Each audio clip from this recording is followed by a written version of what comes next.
যুবকেরা, পৃথিবীর কত শক্তিশালী মানুষগুলো তাদেরকে আল্লাহ ধ্বংস করে দিয়েছেন আল্লাহর হুকুমের নাফরমানি করার জন্য। হে তরুণ যুবকেরা, হে আমার মুরব্বিয়ানেরা, শুনে রেখে দিন বাবা, জেনে রেখে দেন। হে মুসলমান, একটু লক্ষ্য করুন। ফেরাউনের জামানায় একজন পৃথিবী বিখ্যাত ধনী মানুষ ছিল, নাম তার হলো কারুন।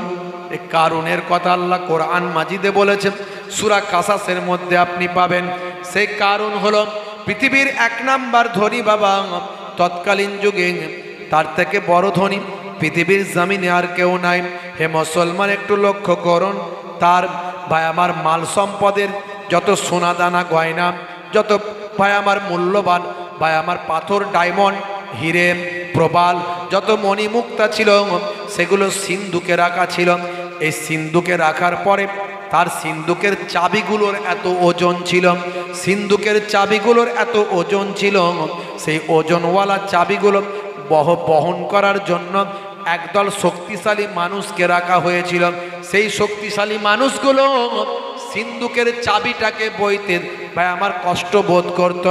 আমার আল্লাহ তাআলা কোরআন মাজিদে সূরা কাসাসের ৭৬ নম্বর আয়াতে ঘটনা উল্লেখ করেছেন। ইন্নাল কারুনা কানা মিন কওমে মূসা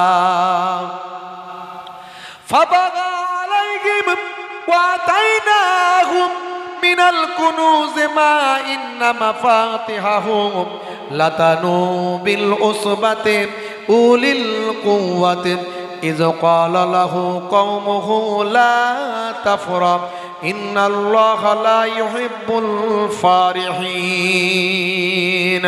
হে তরুণ যুবকেরা, হে আমার বন্ধুরা, হে আমার মুরব্বিয়ানেরা, আল্লাহ বলছেন কারুন ছিল মুসার সম্প্রদায়ভুক্ত, কিন্তু সে তাদের প্রতি উদ্ধত আচরণ করেছিল। এমনই ভাবে তার ধন সম্পদ, ধন ভাণ্ডার দিয়েছিলাম যে তার চাবিগুলো বহন করার জন্য ভাই আমার একদল বলবান লোকের পক্ষে সেটা কষ্টকর ছিল। স্মরণ করো, যখন তার সম্প্রদায় তাকে বলেছিল গর্ব করো না, আমার আল্লাহ অহংকারীকে পছন্দ করেন না, গর্বিতদের ভালোবাসেন না। ইন্নাল্লাহা লা ইউহিব্বুল ফারিহিন। হে তরুণ যুবকেরা, সে কারুন ছিল বিশাল সম্পদের অধিকারী। হযরতে মুসা নবীর জামানায় নামাজ ছিল, যাকাত ছিল। মুসা নবী মাঝে মাঝে যখন কারুনের সঙ্গে দেখা হতো, কারুনকে বলতো, কারুন যাকাতটা দাও, তুমি এত সম্পদের মালিক, যাকাত আল্লাহ দিয়েছেন এই জন্যে ধনীরা গরিবদের যাকাত দেবেন, আর গরিবরাও এক সময় বড় লোক হবে, যাতে করে সমাজের বুকে গরিব যাতে না থাকে। ইসলামের সিস্টেম কত সুন্দর। হে তরুণ যুবকেরা, ভাই আমার যাকাত দেওয়ার উদ্দেশ্য হলো গরিবি হাঁটাও, দেশ বাঁচা। এখন যাকাত লোকে দেয়, 50টা লুঙ্গি কিনে দিয়ে দিল, লাইন দিয়ে দেখলো লোকেও যাকাত দিচ্ছে, বুঝতে পারছে? আসলে ওটা যাকাত নয়। যাকাত হলো আপনার অর্থটাকে আপনার নিকটস্থ মানুষকে এমনভাবে দেবেন যাতে করে সে বড়লোক হতে পারে, আগামী দিন সেও যেন যাকাত দেনেওয়ালা হয়ে যায়। দেখেছেন? হে তরুণ যুবকেরা, হে আমার বন্ধুরা, হে আমার মুরব্বিয়ানেরা, শুনে রেখে দিন, জেনে রেখে দিন। কারুনকে যখনই বলে যাকাত দেওয়ার জন্য, কারুন তখনই চিন্তা করে সর্বনাশ, আমি যাকাত দিতে পারবো না। এত টাকার সম্পদের যাকাত কত টাকা হবে?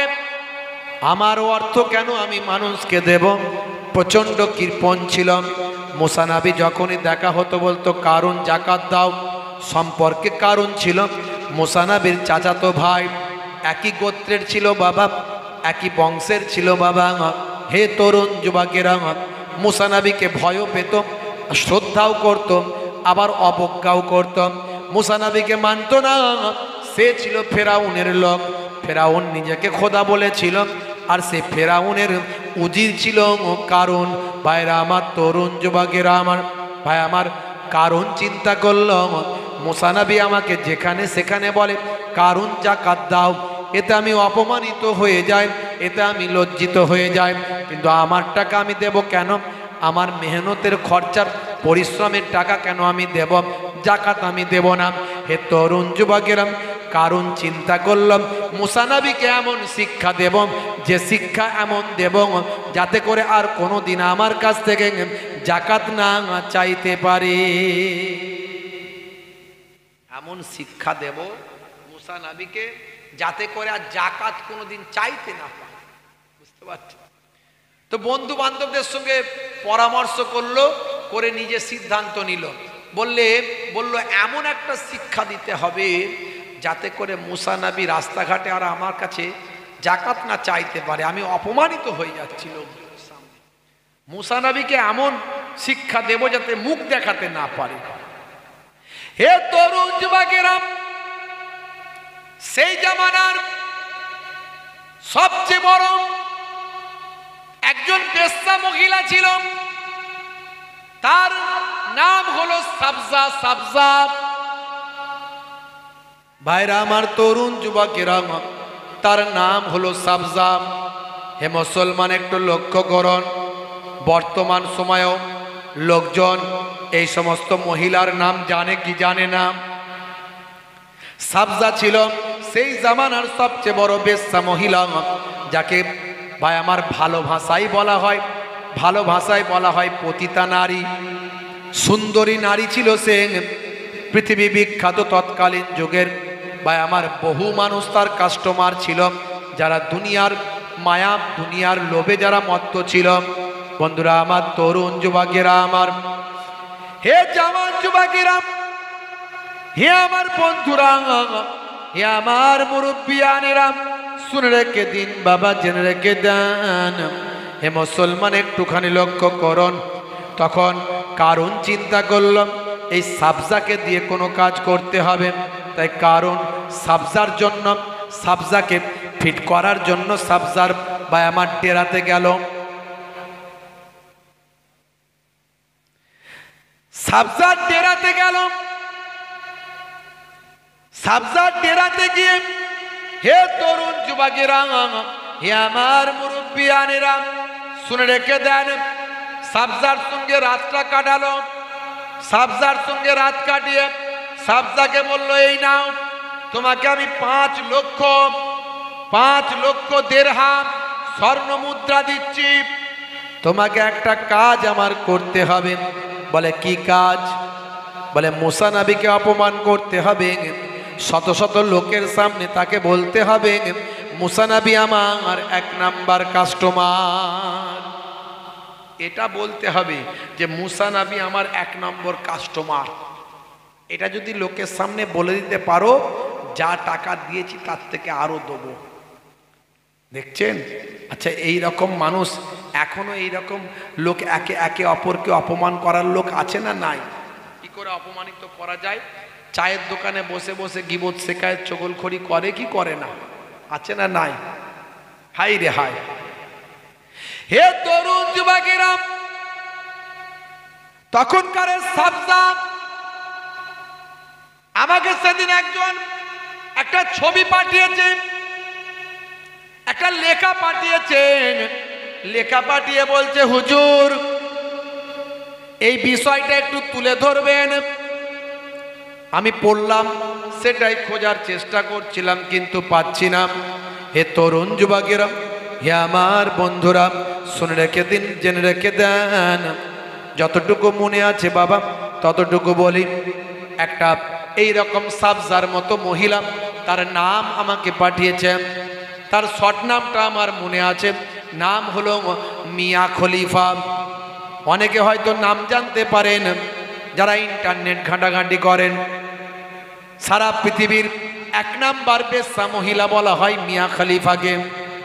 হে তরুণ যুবকেরা, খলিফা নামটা শুনলে মুসলমানদের কিছু মনে হবে, কারণ মুসলমানদের 4 খলিফার নাম আমরা জানি। খলিফা নামের অর্থ হলো প্রতিনিধি, আর এ বেটা নিজের নাম নিয়েছে মিয়া খলিফা। অথচ পৃথিবী বিখ্যাত একজন পতিতা নারী তার নামটা আমার কাছে পাঠিয়েছে, ডিটেলসটা আমার কাছে পাঠিয়েছে। আমি এখন খুঁজে পাচ্ছি না, কিন্তু যতটুকু আমার মনে আছে আমি বলছি। বন্ধুরা আমার, ইন্টারনেট সার্চ করে দেখবেন, এর আসল নাম হলো মিয়া খলিফা নয়। আসল নাম কিন্তু মিয়া খলিফা নয়। এই আসলে নামটা দিয়েছে মুসলমানদের, যাতে করে ইসলামের বদনাম করা যায়, মুসলমানদের বদনাম করা যায়, মুসলমানদের অপমান করা যায়, সারা পৃথিবীর মানুষের কাছে মুসলমানদের সম্মানকে নষ্ট করা যায়। দেখো, একজন মুসলিম ঘরের মহিলা, এত বড় একজন নামকরা বেশ্যা মহিলা, ভাই আমার, এত বড় একজন পতিতা নারী পৃথিবীর বুকে ফেমাস, যাতে মুসলমানদের কাছে একটা বদনাম করা যায় আর মুসলিম নারীদেরকে উজ্জীবিত করা যায়, মুসলিম নারীদেরকে এই পথে ধাবিত করা যায়। এটা ভাই আমার পাশ্চাত্যের একটা চাল, অ্যান্টি ইসলাম, যারা ইসলামের শত্রু, তাদের একটা চাল। হে তরুণ যুবকেরা, তিনি আমার কাছে ডিটেলসটা পাঠিয়েছেন। আসলে এই মহিলা হলো একজন নাসারা, একজন নাসারা ধর্মের মানুষ। তার বাড়ি হলো লেবানিস্ট, ভাই আমার, লেবাননে বাড়ি তার, লেবানিস্ট একজন নাসারা। তার আসল নাম সারা বলে কি একটা নাম আছে। এ তরুণ যুবকেরা, কিন্তু মুসলমানদের নাম ধারণ করে সারা পৃথিবীতে মুসলিমদের বদনাম করার জন্য চক্রান্ত চালাচ্ছে। সাবধান হতে হবে মুসলমান, এরকম অন্যায় কাজ থেকে দূরে থাকতে হবে আর অপরাধ থেকে দূরে থাকতে হবে। এই সমস্ত অশ্লীল ছবি, অশ্লীল ভিডিও থেকে মুসলমান দূরে থাকতে হবে। তোমার জীবন আখেরাতকে বরবাদ করে দেওয়ার জন্য এরা চক্রান্ত চালাচ্ছে। হে আমার বন্ধুরা, শুনে রেখে দিন বাবা, জেনে রেখে দেন। সেই সময় সাবজা ছিল, সাবজা, সে ছিল ফেমাস একজন পতিতা নারী। ভাই আমার, কারণ তাকে ফিট করলো, বলল অমুক দিনের অমুক সময়ে আমাদের বড় খোদা, আমাদের ফেরাউনের জন্মদিন। সে ফেরাউনের জন্মদিনে শত শত মানুষ দরবারে এসে রাজ দরবারে হাজির হবে। আর যেখানে মানুষ জমায়েত হয় সেখানে মুসা নবী হাজির হয়ে যায়। যেখানে মানুষ জমায়েত হবে সেখানে মুসা নবী হাজির হবে, আর মুসা নবী হাজির হয়ে সে ওয়াজ নাসিহাত করবে। তো সেই জায়গায় যখন ওয়াজ করতে আসবে, যখন ওয়াজ শুরু করবে, তখন তুমি আস্তে করে উঠে বলবে, এই যে ফেরাউন, এই যে মুসা কত বড় বড় কথা বলছে, কত সুন্দর সুন্দর গল্প করছে, কত সুন্দর সুন্দর কোরআন, ভাই আমার, এই ইসলামের কথা বলছে, আল্লাহর কথা বলছে, নবীর কথা বলছে, কিন্তু এই মুসা হলো আমার 1 নাম্বার কাস্টমার। গত রাত্রেও আমার কাছে রাত কাটিয়েছে, আর আমার সঙ্গে থাকার জন্য এই যে আমাকে দিয়েছে 5 লক্ষ স্বর্ণ মুদ্রা, এটা দেখিয়ে দেবে আর সবাইয়ের সামনে বলে দেবে মুসা আমার 1 নম্বর কাস্টমার। দেখবে টাকা দিয়ে তোমাকে ঢাকা ফেলে দেবো, স্বর্ণ মুদ্রায় তোমাকে ঢাকা ফেলে দেবো, এত টাকা দেব, পৃথিবীর 1 নাম্বার ধনী আমি। বুঝতে পারছো? হে তরুণ যুবকেরা, এইরকম জালেম, এত বড় ধনী মানুষ, কিন্তু কত বড় বেয়াদব, মুসা নবীকে অপমান করতে চায়। আমার আল্লাহ কি তাকে বাঁচাবে না শেষ করবে? জোরে বলেন। যারা আল্লাহর মাহবুব বান্দাদের দুশ্মনী করে, নবীদের সঙ্গে দুশ্মনী করেছে, ওলি আউলিয়াদের সঙ্গে দুশ্মনী করেছে, তারা পৃথিবীতে ভাই আমার আনন্দে থেকেছে না ধ্বংস হয়েছে? জোরে বলেন। সাদ্দাদের নাম শুনেছেন? সাদ্দাদ। কেউ কেউ বলেন এটা হলো একটা কথিত গল্প, আসমানি কেতাব, অন্যান্য কেতাবের রেফারেন্সে পাওয়া যায়, যদিও সহি রওয়ায়েতের মধ্যে কোথাও নাই, কোরআন এবং হাদিস থেকে পাওয়া যায় না সেভাবে, কিন্তু অন্যান্য আসমানি কেতাবের ভিত্তিতে এটা একটা ওয়াকিয়া আছে। অনেকে এটা নিয়ে ইখতিলাফ করলেও এখান থেকে একটা ভালো শিক্ষা পাওয়া যায়। সাদ্দাদ একজন পৃথিবী বিখ্যাত বাদশা ছিল। ঘটনাটা এভাবে উত্থাপিত হয়েছে। হে তরুণ যুবকেরা, এক সময় আল্লাহ রাব্বুল আলামিন আজরাইল ফারিস্তাকে বললেন, হে আজরাইল, এত মানুষের প্রাণ হরণ করেছ, কারো প্রাণ হরণ করতে কি তোমার কষ্ট হয়েছে? এত মানুষের রূহ তুমি কবজ করেছ, কারো রূহ কবজ করতে কি তোমার কষ্ট হয়েছে? আজরাইল ফারিস্তা বলেছিল, আল্লাহ, দুইজনের রূহ কবজ করতে আমার বড় কষ্ট হয়েছে। কোন দুইজন? বলে, আল্লাহ, সমুদ্রের উপর দিয়ে একটা জাহাজ ভেসে যাচ্ছিল, এমন সময় প্রচণ্ড ঝড় ঝটিকা শুরু হয়ে গেল, জাহাজ টলতে লাগলো, দুলতে লাগলো। এক সময় প্রচণ্ড ঝড়ের কারণে জাহাজটা ডুবে গেল, জাহাজের সমস্ত মানুষ মারা গেল। ওই জাহাজে ছিল একজন মহিলা, সে ছিল গর্ভবতী, প্রেগনেন্ট। সেই মহিলাকে তুমি বাঁচালে মাবুদ। জাহাজের একটা পাটা, জাহাজের একটা তক্তায় তুমি তাকে তুলে দিলে। সেই জাহাজের তক্তায় মহাসমুদ্রের বুকে সে ভাসতে লাগলো, ভাসতে লাগলো। বহু সময় এভাবে কাটতে লাগলো। সে চেষ্টা করতে লাগলো কিভাবে ভাই আমার আর দিকে, কিভাবে পারের দিকে আসতে পারে। এমন সময় মাঝ সমুদ্রে আছে, সমুদ্রের কেনারা খুঁজে পাওয়া যায় না। সেই সময় গর্ভবতী মহিলার তুমি বাচ্চা দান করলে, সেই বাচ্চাটা ওই তক্তের উপর জন্ম হলো। এই বাচ্চার জন্মের পরে তুমি আমাকে হুকুম করলে, হে আজরাইল, এবার যাও যাও, ওই মাকে গিয়ে মায়ের রুহটা বের করে নাও। আমার মাবুদ আল্লাহ, ওই মায়ের রুহটা বের করতে আমি আজরাইলের মনে বড় কষ্ট হয়েছিল। আমি আজরাইল খুব কঠিন হৃদয়ের, আপনার হুকুম ছাড়া অন্য কিছু বুঝি না, কিন্তু তারপর আমার দুটো রুহ বের করতে বড় কষ্ট হয়েছে। আর কোনটা কষ্ট হয়েছিল? হযরতে আজরাইল ফারিস্তা বলেছিলেন, আল্লাহ, তোমার নবীর কাছ থেকে হেদায়েতের বাণী গ্রহণ না করে, তোমার নবী হেদায়েত হতে বলেছিল, তোমার নবী তোমাকে মানার কথা বলেছিল, তোমার নবী তার সুন্নতের কথা বলেছিল, তোমার নবী ন্যায় পথে চলার কথা বলেছিল, তোমার নবী জান্নাতের বয়ান দিয়েছিল, তোমার নবী জাহান্নামের বয়ান দিয়েছিল। তোমার নবীর কাছ থেকে জান্নাতের বয়ান শুনে নিয়ে সাদ্দাত বলে ওই জালেম বাদশাহ, পৃথিবী বিখ্যাত জালেম বাদশাহ সাদ্দাত নামের বাদশাহ, তোমার নবীর কাছ থেকে জান্নাতের বয়ান শুনে কিছু কম বেশি 300 বছর ধরে হাজার হাজার মানুষ দিয়ে সে জান্নাত দুনিয়া আর জমিনে তৈরি করেছিল। মণিমুক্তা খচিত স্বর্ণ রৌপ্য দিয়ে বা আমার ইট দিয়ে গেতে গেতে জান্নাত তৈরি হয়েছিল। হুর গেলমান দিয়ে জান্নাত সাজানো হয়েছিল।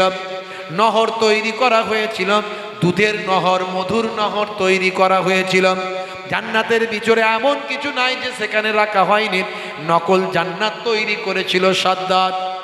300 বছর ধরে জান্নাত তৈরি করার পরে যখন সাদ্দাত জান্নাত উদ্বোধন করতে যাবে, প্রথম জান্নাতে ঢুকবে, জান্নাতের দরজা আর চৌকাটে একটা পা রেখেছে আর একটা পা ভিতরে দেবে। তখন তুমি বললে, আজরাইল, যাও যাও, ওই সাদ্দাদের রুহটা বের করে নাও। আমার মাবুদ আল্লাহ, তখন আমি আজরাইলের মনে বড় দুঃখ হয়েছিল। 300 বছর ধরে যে সাদ্দাত জান্নাত তৈরি করলো, একবার দেখারও তাকে সুযোগ দিলে না। আল্লাহ বললেন, হে আজরাইল, শোনো, ওই দরিয়ার বুকে বাচ্চাটা যার মায়ের আমি রুহ কবজ করেছিলাম, তার অবস্থা কি জানো? বলে, আল্লাহ, জানি না। বলে, শোনো, সেই বাচ্চাটার কি হয়েছিল জানো? বলে, আল্লাহ, আমি জানি না। ও আজরাইল, শুনে রেখে দাও, জেনে রেখে দাও, ওই বাচ্চাটাকে মাছ দরিয়ায় আমি বাঁচিয়ে রাখলাম, আমার কুদরতি ফারিস্তা দিয়ে আমি হেফাজত করলাম। উত্তাল সমুদ্রের বুক থেকে ওই বাচ্চাকে আমি তক্তের উপর রেখে দিয়ে কুদরতি আহার, কুদরতি খাবার দান করে সেখান থেকে বাচ্চাকে আমি আড়াই ডাঙাতে নিয়ে এসে হাজির করলাম। সেখানে এক বিরাট ধনী লোক ছিল, তার কোনো সন্তান ছিল না। সেই মানুষটিকে আমি সেখানে পৌঁছে দিলাম। সেই সন্তানের কাছে সেই সন্তানকে পেয়ে সাতরাজ্যের মানিক মনে করে বড়লোক করতে লাগলো, ধনী করতে লাগলো, মানুষ করতে লাগলো, আরাম আয়েশে মানুষ করতে লাগলো। সমুদ্র থেকে বাচ্চাকে বাঁচিয়ে আমি ধন সম্পদের মালিক বানালাম, এক সময় অনেক বড় সাম্রাজ্যের মালিক বানিয়ে দিলাম। ওই যে সমুদ্র থেকে বাঁচানো বাচ্চা, সেই তো পরবর্তীকালে সাদ্দাত হয়েছিল। তারপরে সে আমার নবীর কাছ থেকে শুনে নিজে নকল জান্নাত বানিয়েছিল। আমি আল্লাহ সেই নকল জান্নাত দেখা তাকে নাসিব করতে দিলাম না। এ তরুণ যুবকেরা, আল্লাহর মহিমা বড় বোঝাদার। আল্লাহর মাহবুব বান্দারা সর্বদা তারা দ্বীনের পথে, ইসলামের পথে মানুষকে ধাবিত করতে চায়। উদউ ইলা সাবিল রাব্বিকা বিল হিকমাতি ওয়াল মাউইজাতিল হাসানা, তোমরা মানুষকে ইসলামের দিকে আহ্বান করো, ডাকো। সুন্দর উপদেশের দ্বারা, সুন্দর কৌশলের দ্বারা আল্লাহর নবী, আল্লাহ রাসূল ভাই আমার পৃথিবীর বুকে এসেছিলেন। এই সুন্দর কৌশল, সুন্দর উপদেশ দেওয়া শুরু করেছিলেন। মুসা কালিমুল্লাহ তিনিও দেওয়া শুরু করেছিলেন, কিন্তু মানুষ গ্রহণ করেনি। হে তরুণ যুবকেরা, হে আমার মুরব্বিয়ানেরা, নবী আমার সুন্নতের শিক্ষা দিলেন, বিভিন্ন সুন্নতগুলো শেখাতে লাগলেন। বাবা এই সমস্ত আমলগুলো করো, এবাদতগুলো করো। সমস্ত এবাদতের সবচেয়ে বড় এবাদত হলো নামাজ। নামাজ ছেড়ে দিও না। আসসালাতু মিফতাহুল জান্নাহ, জান্নাতের চাবিকাঠি হলো নামাজ। কথিত আছে ভাই আমার, কল আছে, জান্নাতের চাবি হলো নামাজ। আল্লাহর নবী বলেন, মান আকামাহা ফাকাদ আকামাদ্দিন, যে নামাজ কায়েম করলো সে আল্লাহর দ্বীনকে কায়েম করলো। ওয়া মান তারাকাহা ফাকাদ হাদামাদ্দিন, যে নামাজ ছেড়ে দিল সে আল্লাহর দ্বীনকে ধ্বংস করল। কোরআন মাজিদে আল্লাহ বলছেন, ওয়াকিমুস সালাত ওয়াতুজ যাকাত ওয়ারকাউ মা'আর রাকিন, তোমরা নামাজটা কায়েম করো, যাকাতটা প্রদান করো, রুকুকারীদের সঙ্গে রুকুটা করো, অর্থাৎ জামাতে গিয়ে, মসজিদে গিয়ে নামাজটা আদা করে নাও। হে তরুণ যুবকেরা, হে আমার মুরব্বিয়ানেরা, আল্লাহ বলেন বান্দারে, ইন্না সলাতা তানহা আনিল ফাহশাই ওয়াল মুনকার, নিশ্চয় নামাজ তোমাকে অশ্লীলতা, অন্যায় থেকে দূরে সরিয়ে দেবেন। সেই নামাজের সময় হলেন, হে মুসলমান মসজিদে যাবেন, ইমামের পেছনে জামাতে নামাজটা পড়বেন। ভাই আমার প্রত্যেকটা অফিসের ভাই আমার প্রত্যেকটা ব্যক্তিদের দপ্তর আছে, অ্যাডভোকেটের দপ্তর আছে, উকিলের দপ্তর আছে, ডাক্তার দেখাতে গেলে ডাক্তারখানায় যেতে হবে, সে একটা দপ্তর আছে। ভাই আমার নেতার কাছে যেতে গেলে তার পার্টি অফিসে একটা দপ্তর আছে। আল্লাহর কাছে মনের দুঃখ যন্ত্রণার কথা বলতে গেলে, আল্লাহর কাছে কোনো কিছু জানাতে গেলে মসজিদটা হলো আল্লাহর দপ্তর। সেই মসজিদে গিয়ে, সিজদায় গিয়ে মনের কথা আমার আল্লাহর দরবারে বলবে। আল্লাহ বারবার বলছেন 5 ওয়াক্ত নামাজে, হে দুনিয়ার মানুষ, তোরা সফলতা পেতে চাস, নামাজে দাঁড়িয়ে যাস। তোরা কামিয়াবি পেতে চাস, নামাজে দাঁড়িয়ে যাস। এসো নামাজের দিকে এসো, নামাজে এলে সফলতা পাবে। হাইয়া আলাস সালাহ,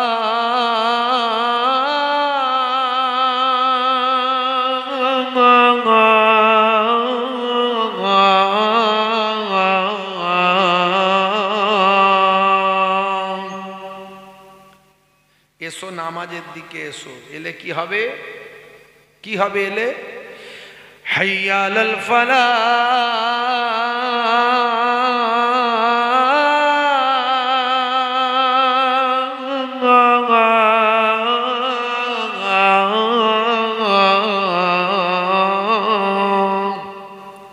নামাজের দিকে এলে আমি আল্লাহ তোমাকে কামিয়াবি দান করে দেব। জোরে বলুন সুবহানাল্লাহ। যদি শিক্ষায় সফলতা পেতে চাও, নামাজে এসে দাঁড়িয়ে যাও। যদি কারবারে সফলতা পেতে চাও, নামাজে এসে দাঁড়িয়ে যাও। যদি ফসলটা ভালো পেতে চাও, নামাজে এসে দাঁড়িয়ে যাও। যদি রুজি রুটিতে বরকতটা পেতে চাও, নামাজে এসে দাঁড়িয়ে যাও। যদি বিপদ থেকে মুক্ত হতে চাও, নামাজে এসে দাঁড়িয়ে যাও। যদি মুসিবত থেকে মুক্ত হতে চাও নামাজে এসে দাঁড়িয়ে যাও।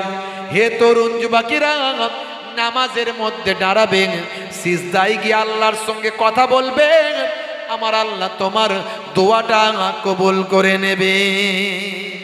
জোরে হবে না?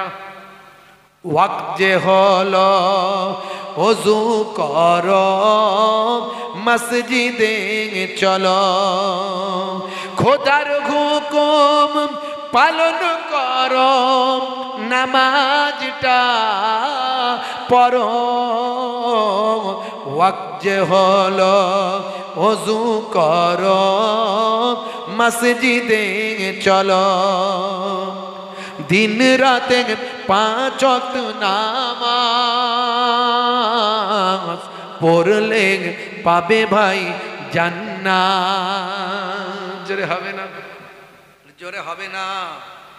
ফজরের সময় হলে মসজিদে যাও তুমি চলে, থেকো না বিছানায় শুয়ে, খোদা দান রহমত ঢেলে। জোরে বলা যাবে না? আর জোরে হবে না? ঠান্ডা কি খুব জোর লাগছে নাকি? কি জি আওয়াজ কেন তো আসতে? জোরে হবে না? সুবহানাল্লাহ। জোহরের সময় হলে কাজটা দাও তুমি ছেড়ে, কিছু সময় দাও নামাজে, সফলতা আসবে চলে। জোরে হবে না? ভাঙাচোরা কবি তো একটু বুঝতে পারছেন, একটু সময় পেলে একটু লিখে নি কবিতাগুলো, মানুষের কাছে একটু বলে বলে শুনিয়ে দিই, যাতে করে ভালো করে মনে রাখতে পারে। কারণ এই কবিতা হলো হিকমা। আমার নবীর কবি ছিল, শায়েরুর রাসূল বলা হতো হাসান বিন সাবিত রাদিয়াল্লাহু তাআলা আনহু। এছাড়া আরও অনেক সাহাবীরা নবীর হয়ে কবিতা রচনা করতেন। ইন্না মিনা শেরে হিকমা, রাসূল বলেছেন অধিকাংশ কবিতা হলো হিকমা।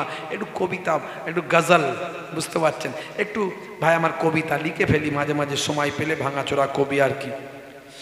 মাগরিবের ওয়াক্ত আসিলে মসজিদে যাও তুমি চলে, কবরের আযাব থেকে মুক্তি প্রভু দেবে। ওয়াক্ত যে হলো ওযু করো, মসজিদে চলো, খোদার হুকুম পালন করো, নামাজটা পড়ো। ওয়াক্ত যে হলো ওযু করো, মসজিদে চলো, দিন রাতে 5 ওয়াক্ত নামাজ পড়লে পাবে ভাই জান্নাত। জোরে হবে না? জোরে হবে না? দরুদ শরীফ আল্লাহুম্মা সাল্লি আলা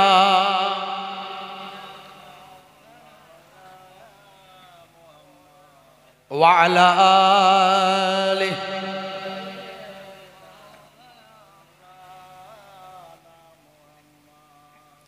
আল্লাহুম্মা সাল্লি আলা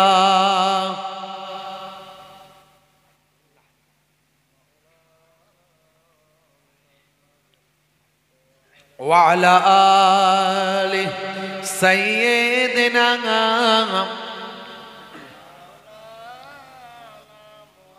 ভাইরা আমার, তরুণ যুবকেরা আমার, আমরা যদি আল্লাহ ভুলে যাই, এই মুসলমানের ছেলে নায়ক গায়কের ভক্ত হয়েছে, নবীর ভক্তের খাতা থেকে নামটা কেটে বাদ দিয়েছে, নামাজে এদের খুঁজে পাওয়া যায় না, জুম্মার দিনে দু রাকাত নামাজ পড়ে, বাঁশবাগানের ঝাড়ে পুকুরের পাড়ে গিয়ে ফ্রি ফায়ার আর পাবজি খেলে, আছে না নাই? হ্যাঁ, খালি 2 রাকাতের নামাজ।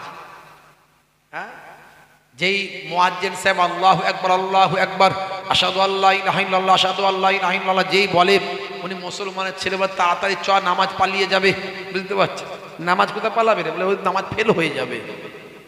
খেঁচে দৌড়াচ্ছে, দৌড়ে একটা জুতো হাওড়া একটা শিয়ালদা কোন রকমে মসজিদে ঢুকলো, ঢুকে সবাইয়ের ভাই আমার সাইড করে গুঁতা মেরে ডিঙিয়ে ডিঙিয়ে সামনের দিকে গিয়ে একটা ভালো জায়গায় স্পেস করে দাঁড়িয়ে গেল, বুঝতে পারছেন? স্কিন টাইট গেঞ্জি, স্কিন টাইট প্যান্ট। ইমাম সাহেব যে আল্লাহু আকবার বলে রুকুতে, ও না দোয়া না সানা না তওবা না কোনো কিছু, সঙ্গে সঙ্গে ইমাম সাহেবও যেই রুকুতে ও সেই রুকুতে। পেছনের লোকেরা তখনও রুকু যায়নি। ভাই আমার এমন সময় জিন্সের প্যান্ট, স্কিন টাইট গেঞ্জি, স্কিন টাইট প্যান্ট, জিন্সের প্যান্ট নিচের দিকে নেমে গেল, গেঞ্জি উপর দিকে উঠে গেল, শিয়ালদার বর্ডার দেখা গেল, আছে না নাই?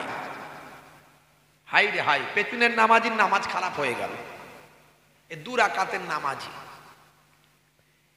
হে তরুণ যুবকেরা, মুসলমান আল্লাহ যখন ভুলে যাবে, দিন ভুলে যাবে, শরিয়ত ভুলে যাবে, ইসলাম যখন ভুলে যাবেন, তাদের উপর আল্লাহ গজব নাজিল করবেন।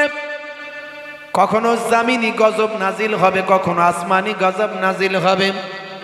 আকাশ থেকে কখনো অতিবৃষ্টি হবে, বন্যা হবে, শিলাবৃষ্টি হবে। কখনো আল্লাহ আকাশ থেকে ভাই আমার বিভিন্নভাবে মুসিবত দেবেন, অ্যাসিড বৃষ্টি দেবেন। কখনো জামিন ধসে যাবে, কখনো জামিনে ভূমিকম্প হবে, কখনো জামিনে ভাই আমার বিভিন্ন রকম আল্লাহ গজব দেবেন, জীবাণু দিয়ে দেবেন। আইলা লাইলা থেকে শুরু করে করোনা, আমফান থেকে শুরু করে সুনামি, ভূমিকম্প, ভুজ, ভাই আমার নেপাল থেকে শুরু করে পৃথিবীর বিভিন্ন জায়গায় আমার আপনার নবী আপনাকে আমাকে হেফাজত করছেন তার কুদরতি আল্লাহর নবীর ওসিলায়, শুধু দোয়ায়। আমার নবী দোয়া চেয়েছিলেন আমার উম্মতকে চাটে ধ্বংস করবেন না, এর জন্য আমার আল্লাহ আপনাকে আমাকে হেফাজত করছেন। নবীর দোয়া একসঙ্গে ধ্বংস করেননি। কিন্তু মানুষ যখন দিন ভুলে যাবে, শরিয়ত ভুলে যাবে, এমনকি আল্লাহ জালেম বাদশা তাদের উপর নিয়োগ করে দেবে। হে তরুণ যুবকেরা, 1450 বছর আগে আল্লাহর নবী বলেছেন কিয়ামতের আগে একটা মালহামা হবে, মালহামা, যে মালহামাতে পৃথিবীর 2/3 মানুষ মারা যাবে। এই মালহামাটা হবে কিন্তু পরমাণু যুদ্ধের মধ্যে দিয়ে। মালহামা এত ভয়ঙ্কর যুদ্ধ হবে যে যুদ্ধের 2/3 মানুষ 3 ভাগের 2 ভাগ মারা যাবে। আধুনিকতা হারিয়ে যাবে। নবী জানিয়েছেন আধুনিকতা হারিয়ে যাবে ভাই আমার, আবার ঘোড়া নিয়ে যুদ্ধ শুরু হবে, ঢাল তলোয়ার নিয়ে যুদ্ধ শুরু হবে। মানে পৃথিবীর সমস্ত টেকনোলজি ধ্বংস হয়ে যাবে।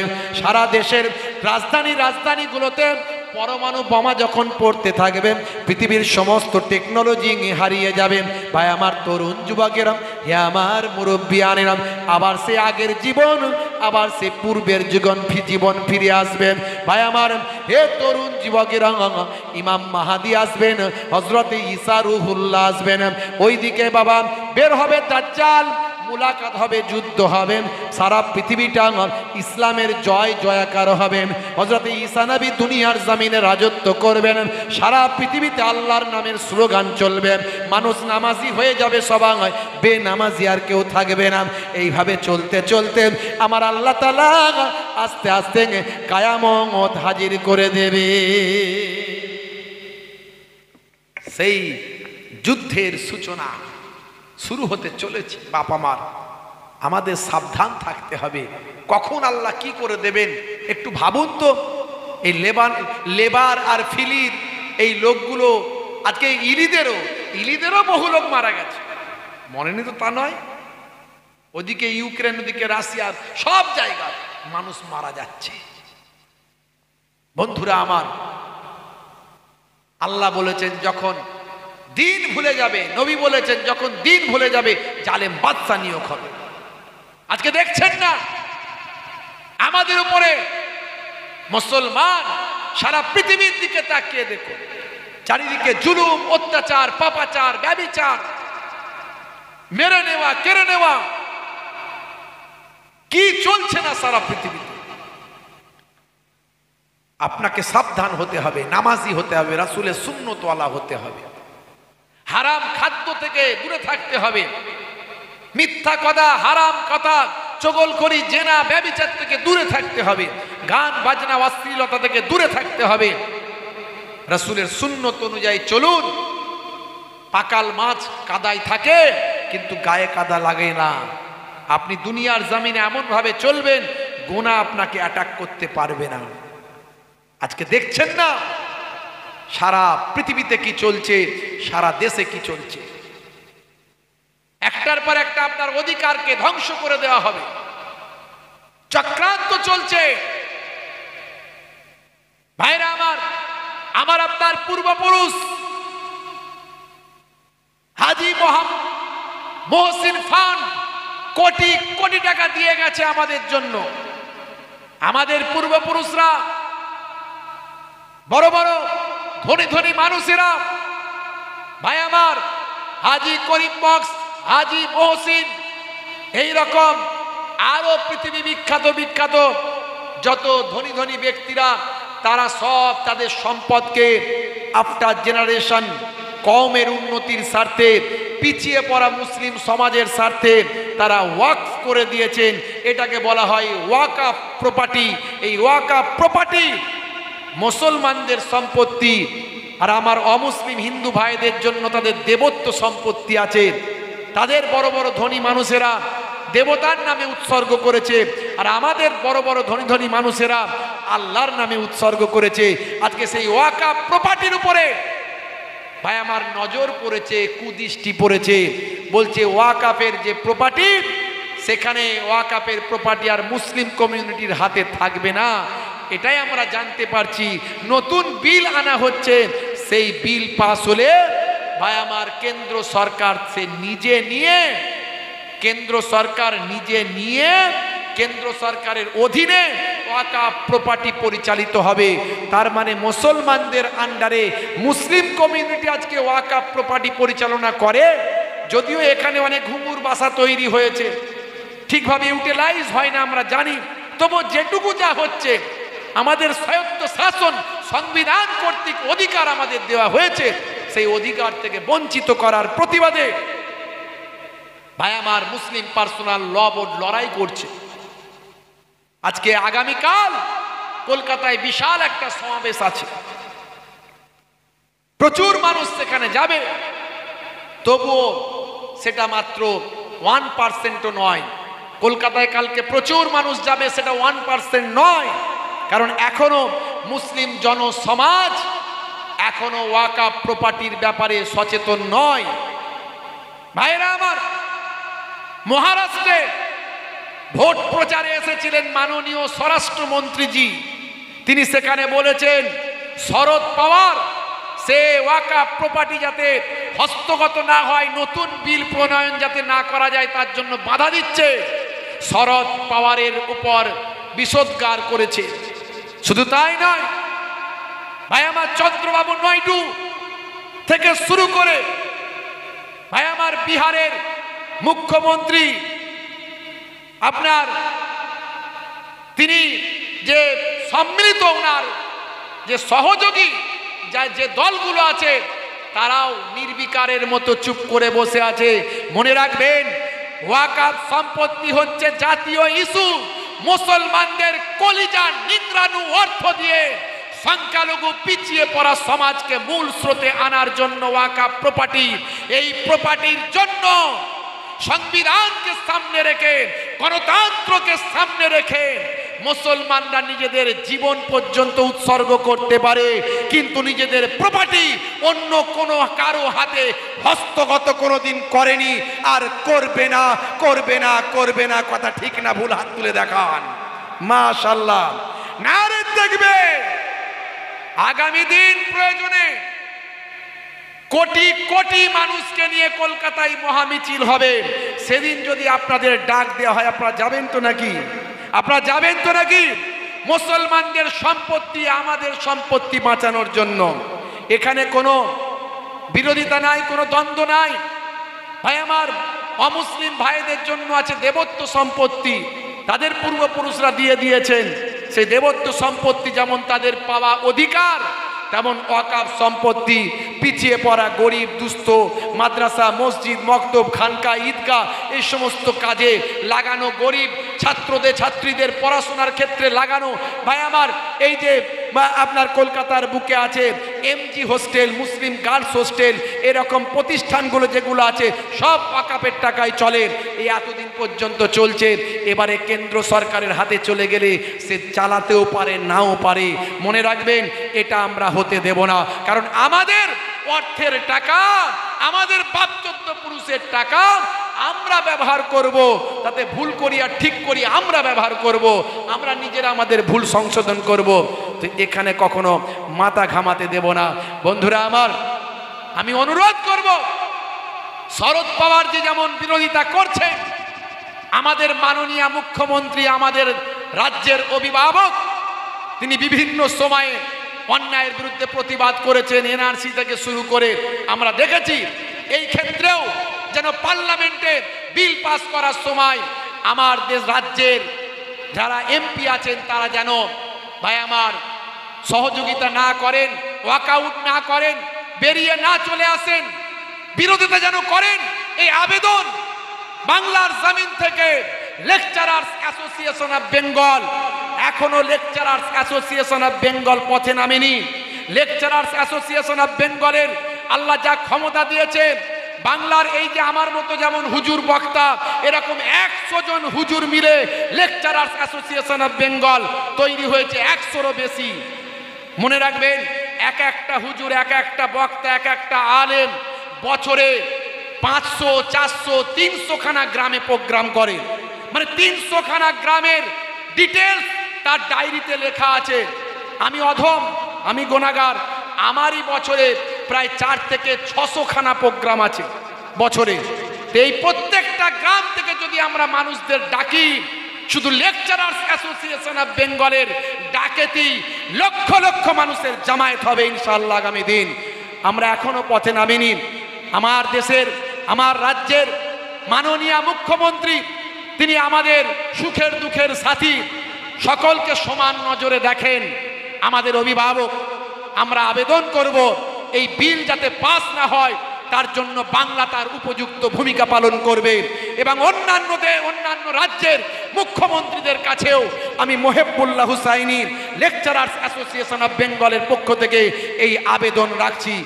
আপনারা আমার সঙ্গে একমত কিনা হাত তুলে দেখান। একমত তো? নারায়ে তাকবীর, নারায়ে তাকবীর, নারায়ে তাকবীর। ওয়াকাফের সংশোধনী বিল আনছি না, মানব না। ওয়াকাফের উপর হস্তক্ষেপ মানছি না, মানব না। নারায়ে তাকবীর। ভাইরা আমার, তরুণ যুবকেরা, এখনো সময় আছে। আল্লাহর পথে ফিরে আসুন, রাসূলের সুন্নতের পথে ফিরে আসুন। আপনার আমার জীবন কিভাবে পরিচালিত হবে বুঝতেই পাচ্ছেন। কেউ বলার থাকবে না, কেউ আঙুল তোলার থাকবে না, কেউ অন্যায়ের বিরুদ্ধে প্রতিবাদ করার থাকবে না। এখনো ফিরে আসুন আল্লাহর পথে, ঐক্যবদ্ধ হন। আপনি আপনার মাযহাব, সিলসিলা, দল, মত, আপনি দেওবন্দি, আপনি বেরলভী, আপনি আহলে হাদিস, আপনি লামাযহাবী, আপনি ফুরফুরা, আপনি তালতলা, আপনি চরমনাই, আপনি জৌনপুরি, আপনি অমুক, আপনি তমুক। হ্যাঁ, আপনি সিপিএম পার্টির মুসলমান, তৃণমূল পার্টির মুসলমান, কংগ্রেস পার্টির মুসলমান, যে পার্টিরই হন না কেন, কলকাতায় যখন আপনার মেয়েটা পড়তে যায় তখন মুসলিম গার্লস হোস্টেলে থাকে। এই মুসলিম গার্লস হোস্টেলটা ওয়াকাফের টাকায় চলে। আপনার ছেলেটা, আপনার মেয়েটা কিন্তু ওই ওই ওই ওই প্রতিষ্ঠানে যখন পড়ছে, সে ওয়াকাফের টাকায় থাকা জায়গাতে পড়ছে। অতএব ভাই আমার, দলের জায়গায় থাকবে, পলিটিক্সের জায়গায় থাকবে, আপনার মাযহাব সিলসিলা তার জায়গায় থাকবে। কিন্তু যখন কওমের উপর আঘাত আসবে, তখন সমস্ত মুসলমান শুধু নয়, শুভবুদ্ধি সম্পন্ন হিন্দু, খ্রিস্টান, জৈন, বৌদ্ধ, যারা সেকুলার, তাদের সকলকে নিয়ে আমাদের এগিয়ে যেতে হবে। কথা ঠিক না ভুল বলেন? ভাইরা আমার, নিশ্চয় গণতন্ত্রকে সম্মান জানাতে হবে, সংবিধানকে মর্যাদা দিতে হবে, কোনো রকম উচ্ছৃঙ্খল বিশৃঙ্খল পথ বর্জন করতে হবে। আমাদেরকে শৃঙ্খলাবদ্ধভাবে জীবনযাপন করে অন্যায়ের বিরুদ্ধে আমাদের রুখে দাঁড়াতে হবে। বলুন ইনশাআল্লাহ। বাপেরা আমার, তরুণ যুবকেরা আমার, কারণ যে কারণের কথা বলছিলাম, তাহলে সে কারণের কথা ছোট্ট করে বলে শেষ করে দিই। কারণ মুসা নবীকে অপমান করতে চায়। মনে আছে তো? মনে আছে? একবার দরুদ শরীফ আল্লাহুম্মা।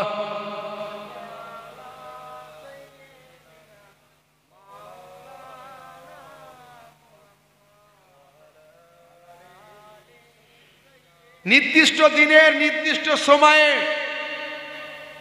ফেরাউনের জন্মদিন, রাজ দরবারে হাজার হাজার মানুষ, আর যেখানে মানুষ বেশি সেখানে মুসা নবী এসে দিনের দাওয়াত দেন। মুসা নবী এসে দিনের দাওয়াত দেওয়া শুরু করেছে। ওইদিকে মহিলাদের ভাই আমার মাহফিলে এসে সাবজা বসে আছে। কারণ বলে দিয়েছে সাবজা, যখনই দেখব পরিস্থিতি খারাপ, মুসা নবী ওয়াজ করে সব কন্ট্রোল করে ফেলছে জনগণকে, তখন আমি একটা আগুল তুলবো। এই একটা আগুল তুললে তুমি উঠে বলবে, ভাই সকল, ভাই সকল, এই যে মুসাকে দেখছো না, এ হলো আমার 1 নম্বর কাস্টমার। এটা তুমি উঠে বলবে, তাহলেই মুসার অবস্থা খারাপ হয়ে যাবে। সবাইয়ের সামনে মুসার মাথা হ্যাট হয়ে যাবে। আর কোনোদিন আমাকে বলতে পারবে না যে কারণ জাকাত দাও। হে তরুণ যুবকেরা, হে আমার বন্ধুরা, শুনে রেখে দিন বাবা, জেনে রেখে দেন, নির্দিষ্ট দিনের নির্দিষ্ট সময়তে কারণ বসে আছে ফেরাউনের পাশে, ফেরাউনের উজির। এমন সময় মুসা নবী সত্যি ভিড় দেখে এসে ওয়াজ শুরু করলেন, আল্লাহ এক বলে শুরু করলেন। ফেরাউন কখনো আল্লাহ হতে পারে না। মুসা নবী কাউকে ভয় পায় না। ভাইরা আমার, তরুণ যুবকেরা আমার, মুসা নবী সুন্দর সুন্দর কথা বলতে লাগলেন। আল্লাহর ইবাদতের কথা, আল্লাহর মহত্বের কথাগুলো বলতে লাগলেন, সুন্নতের কথা, জান্নাত জাহান্নামের কথা বলতে লাগলেন। হে তরুণ যুবকেরা, দর্শকেরা মনোযোগ দিয়ে শুনতে লাগলাম। এমনকি সাবজা পর্যন্ত মনোযোগ দিয়ে মুসা নবীর কথা শুনলাম। যত কথা শুনছেন সাবজার হৃদয়টা পরিবর্তন হচ্ছে, এমন মনোযোগ দিয়ে শুনছেন যে কারুনের চিন্তা হয়ে যাচ্ছে। এমন সময় পরিস্থিতি খারাপ দেখে কারুন বলল, সর্বনাশ, এর থেকে বেশি ওয়াজ শুনলেন সবাই তো মুসার ভক্ত হয়ে যাবে, তাই সাবজাকে তাড়াতাড়ি উঠতে হবে। তাই একটা আগুল তুলল, একটা আগুল তুলল। কিন্তু কারুনের ওই একটা আগুল সাবজা ভ্রুক্ষেপ করল না, মনোযোগ দিয়ে মুসা নবীর ওয়াজ শুনতে লাগলো। কারুন দেখলো সর্বনাশ, বিপদ হয়ে যাবে, আমার সব প্রোগ্রাম নষ্ট হয়ে যাবে। 2টা আগুল তুলেছে, 2টা আগুলেও কোনো কাজ হয়নি। 3টা আগুল তুলেছে, 3টা আগুলে ভূক্ষেপ না করে ওয়াজ শুনে যাচ্ছে সাবজা। কারণ দেখলো সর্বনাশ, নিরুপায় দেখে মজলিস থেকে, স্টেজ থেকে নেমে গেল। পেছন দিক থেকে ঘুরে মেয়েদের প্যান্ডেলে, ভাই আমার ভিতরে গিয়ে মেয়েদের প্যান্ডেলের ভিতরে চলে গেল। সবাই অবাক। সাবজার পেছনে গিয়ে বসে গোঁতা মারতে শুরু করলো। সাবজা ওঠ, তাড়াতাড়ি ওঠ, তোকে কি এই জন্যে নিয়ে এসেছি? চুপ করে ওয়াজ শুনবে বলে নিয়ে এসেছি, ওঠ তাড়াতাড়ি বল। সাবজা দেখলো সর্বনাশ, নিরুপায়, কতক্ষণ আর গোঁতা সহ্য করিস? ফিমেল, সে তো একজন মহিলা, কতক্ষণ বাইরে হবে, টিকবে? নিরুপায় হয়ে উঠে দাঁড়িয়ে বলল, ভাই সকল, ভাই সকল শোনো, কেউ আমাকে নামেতে চেনে, কেউ আমাকে কাজেতে চেনেন, কেউ আমার পরিচয় জানে, আবার কেউ আমার কাস্টমার। এখানে আমাকে অনেকেই চেনেন। আমি হলাম সেই বিখ্যাত নারী সাবজা, যাকে সকলে পতিতা নারী বলেন। আমি সেই সুন্দরী সাবজা। আজকে আমি এখানে আসতে বাধ্য হয়েছি। আমি একটা কথা তোমাদের কাছে জানতে চাই। এই যে আমার পেছনে কারুন বসে আছেন, এই যে দেখতে পাচ্ছ না কারুন, এই কারুন হলো আমার 1 নাম্বার কাস্টমার। বলতে এসেছিল মুসা আমার 1 নাম্বার কাস্টমার, বলে দিল কারুন আমার 1 নাম্বার কাস্টমার। কারুনের মাথা চুল উঠে যাচ্ছে, চিন্তায় অস্থির। সর্বনাশ, কি বলছিস রে? ফের কোথা মারছে, কি বলছিস? এই যে দেখছেন ভাই, 5 লক্ষ স্বর্ণ মুদ্রা, এই গত রাত্রি আমার কাছে রাত কাটিয়েছে। আর এই স্বর্ণ মুদ্রা দিয়ে এসেছে। এই স্বর্ণ মুদ্রা আমি ওর মুখে ছুঁড়ে মারলাম, আমার এই স্বর্ণ মুদ্রা লাগবে না। ও আমাকে আসলে নিয়ে এসেছিল কি জানেন? কেন নিয়ে এসেছিল তবে বলি। এই যে মুসা নবী, এই মুসা নবীকে আল্লাহর কসম আমি জীবনে কখনো চোখে দেখিনি। মুসা নবীর নাম শুনেছি, কোনোদিন তার বয়ান শুনেনি। ও আমাকে নিয়ে এসেছিল যাতে মুসা নবীর কথা বলি। মুসা নবী আমার কাস্টমার, কিন্তু না না, মুসা নবীকে আমি কোনোদিন চোখে দেখিনি। নবীর মতো মানুষ হয়নি আর হবে না। যেমন দেখতে সুন্দর তেমন তার আওয়াজ সুন্দর, কি সুন্দর তেলাওয়াত, কি সুন্দর কথা। আমি মুগ্ধ হয়ে গেলাম। আমি সাবজা মুসা নবীর কথা সব বিশ্বাস করলাম। আমার হৃদয় বলছেন মুসা নবী কখনো মিথ্যা বলতে পারে না। আজ থেকে আমি প্রতিজ্ঞা করলাম আমি আমার এই অন্যায় পথে পতিতা নারী হিসাবে জীবনযাপন আর করব না, আর আমি বেশ্যাবৃত্তির কাজে জীবনকে অতিবাহিত করব না। আমার হৃদয়টা বিগলিত হয়েছে, মুসা নবীর কথা শুনে হেদায়েত হয়েছি। আজ আমি মুসা নবীর কাছে কালেমা পড়ে ইমানদার হয়ে গেলাম। জোরে হবে না? মুসা নবী তো শুনে অবাক, তাহলে এই তোমাদের প্ল্যান ছিল? মুসা নবী রাগী মানুষের নেই। হ্যাঁ ভাই আমার, একটা কিপ্তি লোককে ঝগড়া করেছিল, কথা শোনেনি, ঝগড়া করছিল, ঝগড়া বন্ধ করেনি। হ্যাঁ, বানি ইসরায়েলের এক লোকের সঙ্গে কিপ্তি লোকের ঝগড়া চলছে, বারণ করেছে, বন্ধ করেনি, কথা শোনেনি। তো এক চর মেরেছিল মুসা নবী, এক চরেতেই লোকটা মরে গেছিল। খুব রাগী মানুষ, বুঝতে পারছেন? বিরাট শক্তি আল্লাহ দিয়েছিল, ক্ষমতা দিয়েছিল। মুসা নবী আওয়াজ দিয়ে বললেন, এই মজলিসে আর কেউ থাকবে না, সব চলে যাও। এই মজলিসে আর কেউ থাকবে না, সব চলে যাও। এমনি তো হাতের লাঠি ছাড়লে সাপ হয়ে যায়। ফেরাউনের ভাই আমার যত জাদু মন্ত্র আছে সব ধ্বংস করে দিয়েছে মুসা নবীর সাপ। আবার রেগে গিয়েছে, মারাত্মক রাগা রেগে গিয়েছে। সেই সময় দেখতে পাওয়া যায় মুসা নবী বলতে লাগলেন, যারা আছো সবাই চলে যাও। বলার সঙ্গে সঙ্গে সবাই চলে গেল, সাবজা পর্যন্ত চলে গেল, মজলিস ফাঁকা। একমাত্র কারুন মজলিস থেকে আর উঠতে পারে না। কারুন ওঠার চেষ্টা করছে, উঠতে পারে না, যেন মনে হচ্ছে ফেভিকল লেগে গেছে। যদিও উঠলো যেন হ্যান্ডিক্যাপ হয়ে গেছে। মুসা নবী বললাম, শুনে রেখে দাও, কারুন এত বড় জালেম, তুই এত বড় প্ল্যান করেছিস আমার বিরুদ্ধে, আমাকে অপমান করবি, আমার সম্মানকে নষ্ট করবি। আল্লাহ যার সম্মানকে বৃদ্ধি করে দেয় তার সম্মান কেউ কমাতে পারে না। আল্লাহ যাকে টেনে তোলে তার ঠ্যাং ধরে কেউ পৃথিবীর মাটিতে নামাতে পারে না। তুই আমার সম্মানকে নষ্ট করতে চেয়েছিলিস, আমার আল্লাহ আমার সম্মান বাঁচিয়েছেন, তোর সম্মান নষ্ট করেছেন। হে কারণ এখন তুই একটা কথা বল, যদি বাঁচতে চাস শেষ সুযোগ তোকে দিলাম, জাকাত দিবি কিনা বল। শেষ সুযোগ। নবীরা কত ত্যাগ স্বীকার করেছে, সব অপমান সহ্য করে নিলেন। যদি আল্লাহর জন্য কবুল হয়ে যায়, আমি আমার সব অপমান সহ্য করে নেব, জাকাত দিবি কিনা বল। ওই জালেম এত বড় কৃপণ বলছে, তাহলে তোমার জাদু মন্ত্র দিয়ে সবকিছু ঘটিয়েছো আর এখন জাকাত চাইছো, জাকাত আমি দেব না, মরে যাব তবু দেব না। হে তরুণ যুবকেরা, হযরতে মুসা কালিমুল্লাহ বললেন, আর উপায় নাই। হে জমিন, ইয়া আরদ খুজ, হে জমিন কারুনকে টেনে নাও। বলার সঙ্গে সঙ্গে কারুনের হাঁটু পর্যন্ত গেড়ে গেল, শুকনো মাটিতে হাঁটু পর্যন্ত গেড়ে গেল। এরপরে মুসা নবী আবার সুযোগ দিলেন, কারুন এখনো সময় আছে, জাকাত দেবে কিনা বল।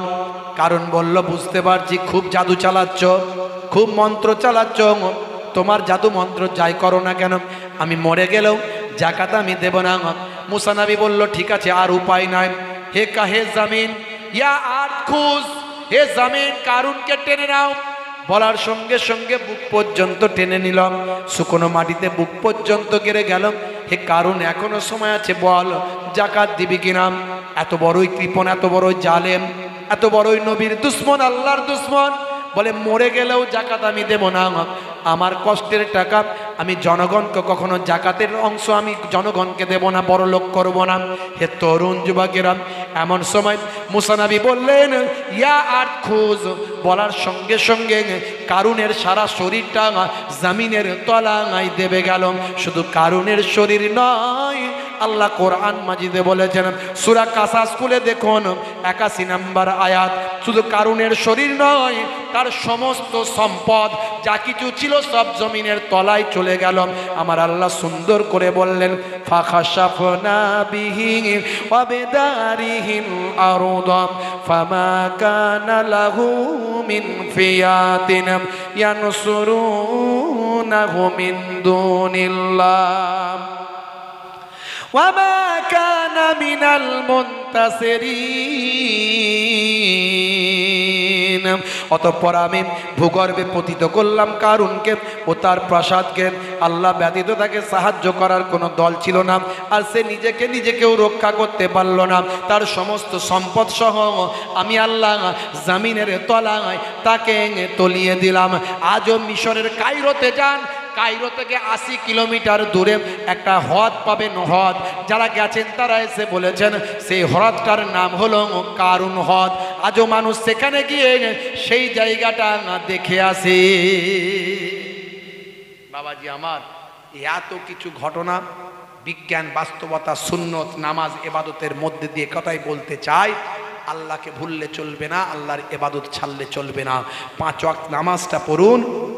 আর সুন্নতগুলোর মধ্যে এত সুন্নত বললাম, ডান দিকে কাত হয়ে ঘুমানো সুন্নত, বসে পানি পান করা সুন্নত, চেটে পুচে খাওয়া সুন্নত, হ্যাঁ, পায়ের গিরার নিচে পোশাক যেন না যায়, এই সব কিছু এত কিছু বললাম।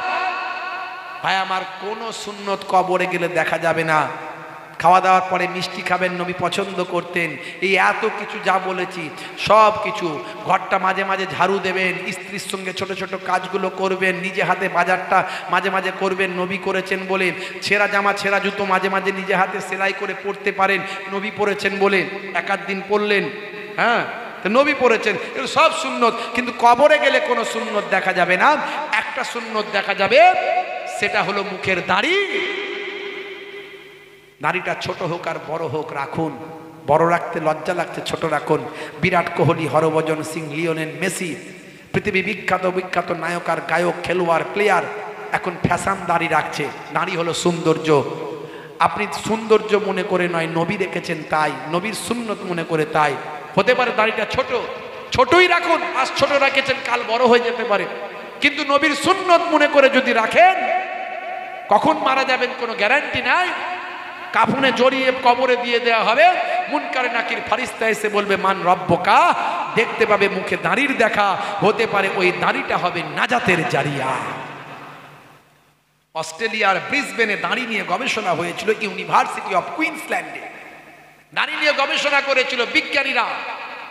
ইউনিভার্সিটি অফ কুইন্সল্যান্ডের বিজ্ঞানীরা, স্বাস্থ্য বিশেষজ্ঞরা, গবেষকরা গবেষণা করে বলল, যাদের মুখেতে দাড়ি আছে, সূর্য থেকে একটা ক্ষতিকারক রশ্মি আসে, সেটা হলো অতি বেগুনি রশ্মি, যেটা আমরা ছোটবেলায় বিজ্ঞানের বইয়ে পড়েছি। এই অতি বেগুনি রশ্মি যখন আমাদের শরীরের মধ্যে এসে পৌঁছায়, যাদের মুখে দাড়ি আছে, দাড়ি আমাদের স্কিনকে, মুখকে অনেকটা ওই ক্ষতিকারক রশ্মি থেকে বাঁচিয়ে দেয়। শুধু তাই নয়, যত আপনি ব্লেড আর খুর চালাবেন দাড়িতে, আপনার এখানকার স্কিন সবচেয়ে পাতলা, এবং এখানকার যে নার্ভগুলো আছে, নিউরোগুলো আছে, এগুলো অতি দুর্বল। এগুলোর উপর আঘাত লাগে, এগুলোর সঙ্গে চোখের, ব্রেনের সম্পর্ক, এটা স্বাস্থ্যের জন্য ক্ষতি হয়। আই স্পেশালিস্ট, স্কিন স্পেশালিস্ট ডাক্তারদের সঙ্গে জিজ্ঞাসা করলে বুঝতে পারবেন। ভাই আমার, সব দিক থেকে প্রমাণিত হয় দাড়ি স্বাস্থ্যের জন্য উপকার। দাড়ি হচ্ছে সৌন্দর্য। একটা পুরুষ আর একটা মহিলা সব কাজ করতে পারে। একটা পুরুষ ডাক্তার, মাস্টার, মহিলাও ডাক্তার। একটা পুরুষ ড্রাইভার, একটা মহিলাও ড্রাইভার। সব কাজ একটা মহিলা পারে, একটা পুরুষ যা পারে। একটা জিনিস পারবে না, মুখে দাড়ি পুরুষ রাখতে পারে, মহিলা দাড়ি রাখতে পারবে না। তাহলে একটা পুরুষের সঙ্গে একটা মহিলার সবচেয়ে বড় পার্থক্য হলো দাড়ি। আপনি ছোট হলেও রাখুন, আপনি পুরুষের মতো জীবন যাপন করুন। বাপেরা আমার, বাপ মাকে ভালোবাসবেন, স্ত্রীর সঙ্গে ভালো ব্যবহার করবেন, ছেলেদেরকে সুশিক্ষায় শিক্ষিত করবেন, নিজের অর্থের যত পারেন খরচা করবেন। কিন্তু সন্তানের যদি মেরিট থাকে, ওই সন্তানটাকে 5 জনের 1 জন বানানোর চেষ্টা করবেন। মাথা উঁচু করে দাঁড়াবে। মুসলমানকে ভালোবাসুন, হিন্দু ভাইদের ভালোবাসুন, দেশকে ভালোবাসুন, দশকে ভালোবাসুন, সকলকে ভালোবাসুন, সুন্দরভাবে জীবনযাপন করুন, পৃথিবীর শ্রেষ্ঠ মানুষে পরিণত হবেন। নবীর সুন্নতের দাবিদারি করে একজন যোগ্য নবীর যোগ্য ভাই আমার উম্মতে আপনি পরিণত হন। কাল কায়ামতের দিনে নাজাতের জারিয়া পেয়ে যাবেন। দুনিয়াতেও স্যালুট পাবেন, আর এন্তেকালের পরেও ফারিস্তারা আপনাকে স্যালুট দিতে থাকবে। জোরে বলুন সুবহানাল্লাহ। যাই হোক, বিদায় নেব বাপ। যাওয়ার আগে একটুখানি ভাইয়েরা বলেছিল, একটুখানি আপনাদেরকে দানের কথা, একটু ক্যাশ যদি একটু পারেন, যে যেমন পারেন আপনারা নিয়ে এসেছেন টাকা পয়সা। ভাই আমার, এত টাকা খরচা, একটু যদি দেন, আপনারা সহযোগিতা করেন, তাহলে একটু উপকার হয়। আল্লাহর কোরআন বলছে মানজা আবিল হাসানাতে ফালাহু আসরু আমসালিহা, বান্দা এক দেবে আমি আল্লাহ 10 দেব। জোরে বলুন সুবহানাল্লাহ। একের বদলে 10 আল্লাহর কোরআন বলে দিয়েছে। ভাইরা আমার, তরুণ যুবকেরা আমার, আমি আমার এই রুমালটা পাঠাচ্ছি, 2 জন ভাই একটু কমিটির ছেলে নিয়ে যান। একের বদলে আল্লাহ 10 দেবেন। মন যদি বড় হয়, দাতাকে আল্লাহ পছন্দ যদি করে নেয়, এই সামান্য অর্থের বিনিময়ে আল্লাহ মালে মালামাল করে দেবেন। এই কমিটির ছেলেরা কে আছে একটু উঠে এসে একটু নিয়ে যান আমার এই রুমালটা, আমার এই হাজি রুমালটা নিয়ে যান। 2 বার আল্লাহর ঘর বাইতুল্লাহ ঘুরে এসেছে, রাসূলের রাউজা মোবারক থেকে ঘুরে এসেছে। জি হ্যাঁ, যার যেমন পকেটে আছেন কৃপণতা করবেন না। ধনী ভাই আমার, দাতা হলো আল্লাহর বন্ধু আর কৃপণ হলো আল্লাহর শত্রু। দানের বদলে আল্লাহ বড় মুসিবত থেকে আল্লাহ উদ্ধার রেখে দিন বাবা, জেনে রেখে দেন হে মুসলমান। কিছু সময়ের জন্য আমরা বসেছি, কিছু সময়ের জন্য আমরা ওয়াজের মাহফিলে এসেছি। কেন এসেছি বাবা? তার কারণ হলো এই ওয়াজের মাহফিল থেকে কিছু জানবো, বুঝবো এবং আমল করব। আর যতক্ষণ বসবো তার বসার বিনিময়ে আমার আল্লাহ আপনার আমার সারাটা জীবনের নফল ইবাদতের থেকেও বেশি সওয়াব দান করে দেন। আল্লাহর নবী বলেন তাদারিসুল ইলম, ইলমের দার্স নাও ফিল লাইল, রাতের বেলা সাতান 1 ঘন্টা। 1 ঘন্টা যদি ইলমের দার্স রাতের বেলা নিতে পারেন, দার্সের মতো যদি দার্স হয়, ওয়াজটা যদি ওয়াজের মতো হয়, বক্তা যদি বলার মতো বলতে পারে, শ্রোতা যদি শোনার মতো শুনতে পারেন, এই 1 ঘন্টার আলোচনাটা আমার নবীর কথা বাপ, আমার নানাজান ছোট হুজুর কেবলার কথা নয়, দাদাজান পিন্নাগরি হুজুর কেবলার কথা নয়, আমার আব্বাজান হরিণখোলা হুজুর কেবলার কথা নয়, আমি মোহেবুল্লাহ হুসাইনির কথা নয়, কথাটা হলো দয়ার নবীর কথা। সরকারে দো জাহাঁ সুলতানে মাদিনা বলেন। তাই এই 1 ঘন্টার আলোচনা যদি রাতের বেলা শোনার মতো শুনতে পারো, বক্তা যদি বলার মতো বলতে পারে, খাইরুম মিন আহিয়াইহা, সারা জীবন তোমার নফল ইবাদতের থেকে সেটা ভালো। জোরে হবে না? ঠান্ডাকে উপেক্ষা করে মাটির উপর বসে আছেন এমনি নয়। যারা বোঝে না তারা বোঝে না, যারা বোঝে তারা এসে বসে। এটুকু এই সময়টার মর্যাদা অনেক বেশি। ভাইরা আমার, আল্লাহর নবী সাহাবীদের বলেছেন, আবু রাজিমকে বলেছেন, বাবা আবু রাজিম, যেখানে কোরআন এবং হাদিসের কথা আলোচনা হবে সেই জায়গায় গিয়ে বসবে, সেই জায়গায় গিয়ে বসবে। আর তোমার লেসানটা, তোমার জিহবাটা রাস্তাঘাটে ঘোরাফেরা করবে, দুনিয়ার বাজে কথা না বলে আল্লাহ আল্লাহ জিকিরে কাটাবে। এই দুটো জিনিস যদি করতে পারো, আমি রাসূলুল্লাহ বলি সাল্লাল্লাহু আলাইহি সাল্লাম, আমি দয়ার নবী বলি, খায়রাত দুনিয়া ওয়াল আখিরাত, আমার আল্লাহ তোমার দুনিয়াতেও ভালো করবেন, আখিরাতেও ভালো করে দেবেন। হে তরুণ যুবকেরা, হে আমার বন্ধুরা, শুনে রেখে দিন বাবা, জেনে রেখে দেন হে মুসলমান, আপনি আমি কিছু ওয়াজ নাসিহাতের মাধ্যমে জীবন পরিবর্তন হওয়ার কথা আলোচনা শুনব, জীবনটা কিভাবে বদলে ফেলবো আলোচনা শুনব, আমার নবীর জীবন জিন্দেগি থেকে আখলাক চরিত্রের কথা একটু শুনব, রাসূলের সুন্নতের কথা, ইবাদতের কথা, আমলের কথা শুনব। পৃথিবীর শ্রেষ্ঠ জীব করে আল্লাহ আপনাকে আমাকে পাঠিয়েছেন, কিভাবে মানুষের মতো মানুষ হব সে কথা একটুখানি শুনব। লাকাদ কাররামনা বানি আদম, আল্লাহ বলেন আমি আদমের আওলাদকে উচ্চ মর্যাদা, উচ্চ সম্মান দান করেছি। হে তরুণ যুবকেরা,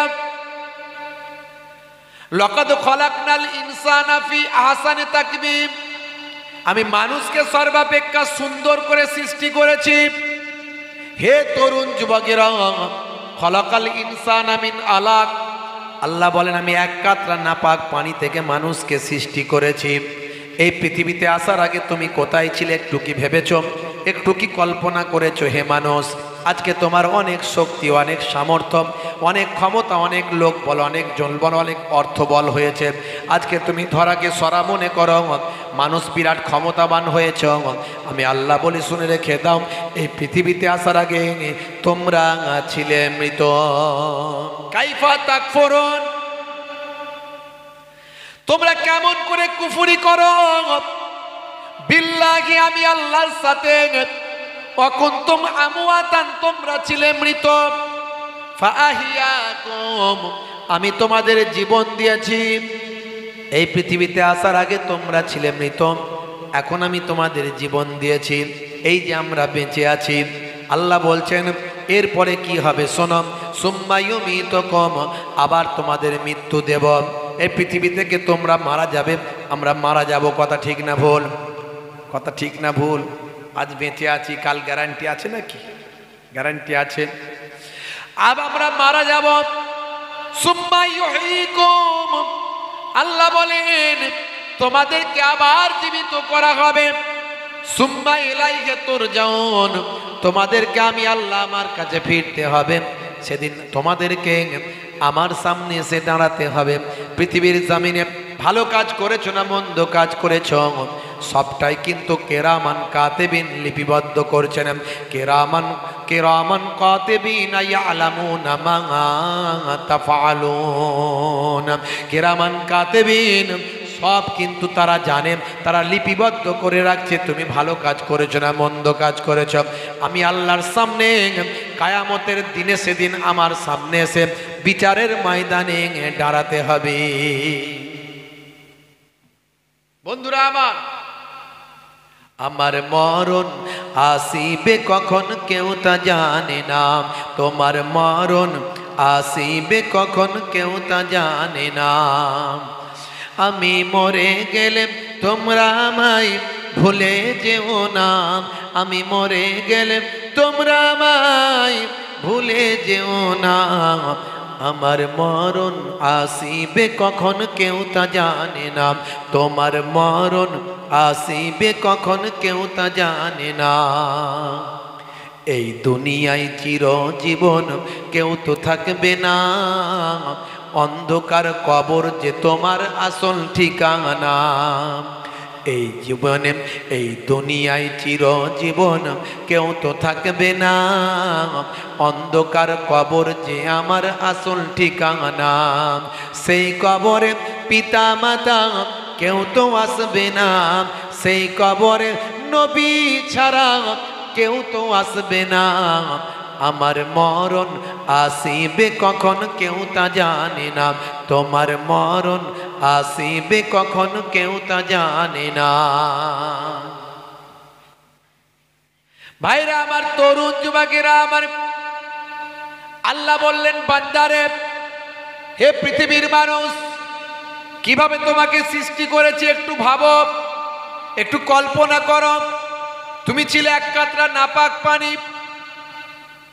পিতামাতার মাধ্যমে শুক্রাণু আর ডিম্বাণুর মধ্যে দিয়ে মাতৃগর্ভে নির্দিষ্ট সময় যেতে না যেতেই ওই তরল নাপাক পানিটাকে আমি আল্লাহ রক্তের পিণ্ডে পরিণত করলাম। সুম্মা কানা আলাকাতান ফাখালাকা ফাসাওয়া, জমাট বাঁধা রক্তপিণ্ড সেখান থেকে গোস্তে পরিণত করলাম। হে তরুণ যুবকেরা, জমাট বাঁধা রক্তপিণ্ডে পরিণত হচ্ছে তরল বজ্র তরলটি। যে তরল পদার্থ, তরল পানি আমাদের শরীর থেকে বের হলে গোসল করা ফরজ হয়ে যায়। পাক পবিত্র গোসল না করতে পারলে অজু হবে না, অজু না করতে পারলে নামাজ হবে না, পাক পবিত্র গোসল না করতে পারলে নামাজ হবে না, কোরআন মাজিদ ছোঁয়া চলবে না, মসজিদে যাওয়া যাবে না।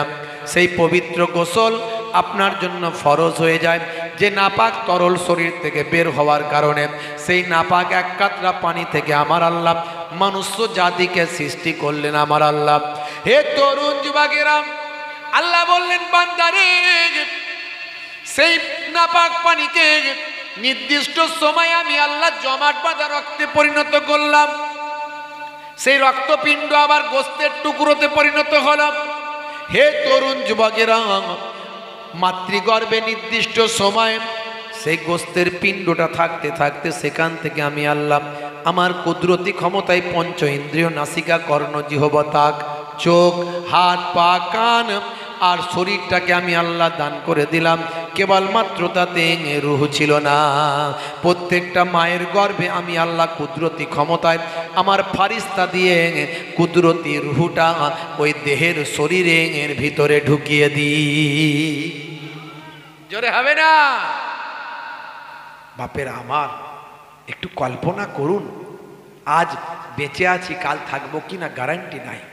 এ পৃথিবী হলো ক্ষণস্থায়ী, পরকাল হলো চিরস্থায়ী। আল্লাহ কোরআন মাজিদে বলছেন, বাল তুসিরুনাল হায়াতাদ দুনিয়া ওয়াল আখিরাতু খায়রুন ওয়া আবকা।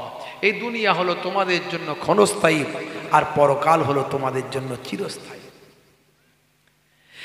এই অল্প দিনের জিন্দেগিতে মানুষ ধরাকে সরা মনে করেছে, মুসলমানের ছেলে নায়ক আর গায়কের ভক্ত হয়েছে।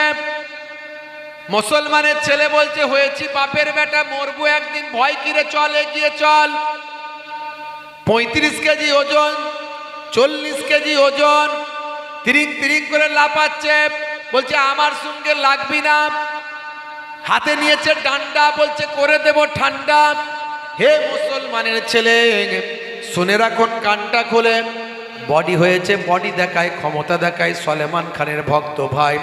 ভাই আমার, পয়সা হয়েছে, পয়সার ক্ষমতা দেখায়, বল দেখায়, বলে আমি ভাই আমার মুকেশ আম্বানির চাস্তো ভাই। হে তরুণ যুবকেরা, কত শক্তিশালী হয়েছে ভাই, তা আজকে মানুষের মাঝখানে প্রকাশ করে জানান দেয় আমার সঙ্গে লাগবি না। আমার পেছনে কত লোক আছে জানিস, ঘরটাকে তুলে নিয়ে চলে যাব, ওই ইছামতি নদীতে ফেলে দেব। ওরে বাপরে বাপ, যেন ফেরাউনের ছোট ভাই এসে হাজির হয়েছে। ভাই মনে রাখবেন মুসলমান, কোনো ক্ষমতা আল্লাহর দরবারে কাজে লাগবে না। কত পৃথিবীর ভাই আমার তাবর তাবর শক্তিশালী রাজা বাদশাহ জমিন ছেড়ে বিদায় নিয়েছেন, আল্লাহর দরবারে টিকতে পারে না। হে জওয়ান যুবকেরা,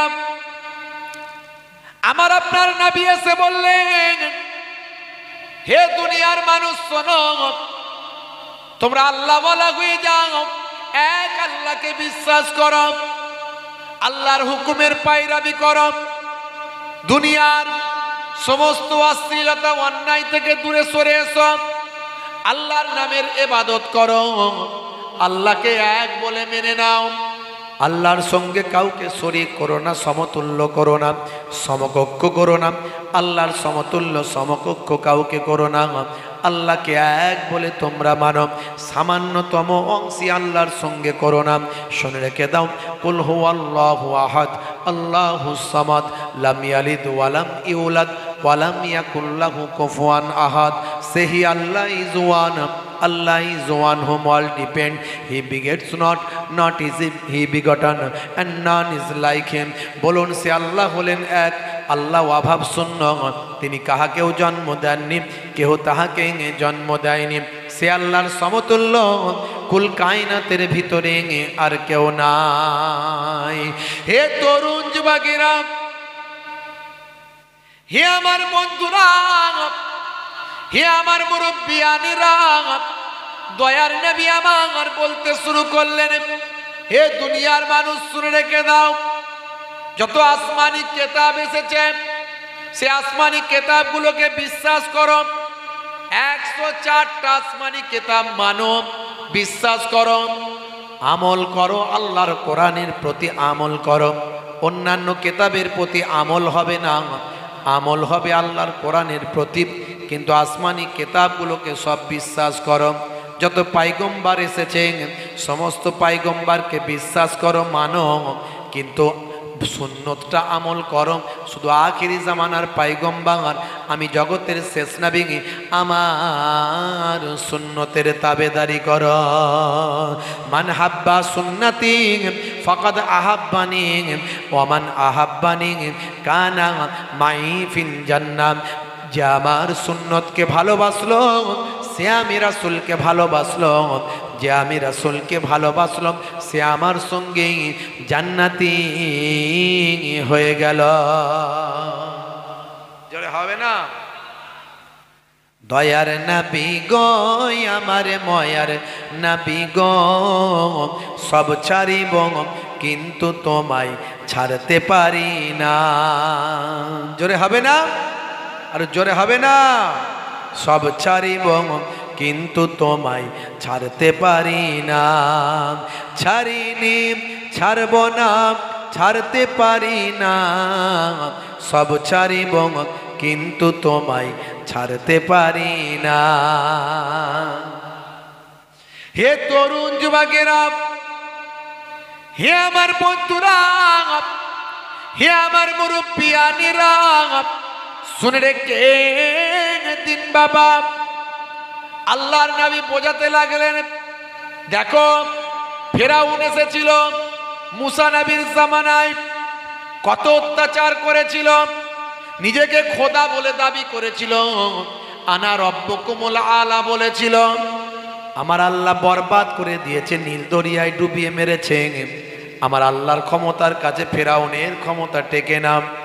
আমার নবী বোঝাতে লাগলেন, দেখো লুত নবীর জামানায় জালেম কম সমকামিতে তারা মেতে উঠেছিল, আমার আল্লাহ তাদেরকে মাটির তলায় দাবিয়ে ধ্বংস করে দিয়েছিলেন, আমার আল্লাহর সঙ্গে তারা পেরে ওঠেনি।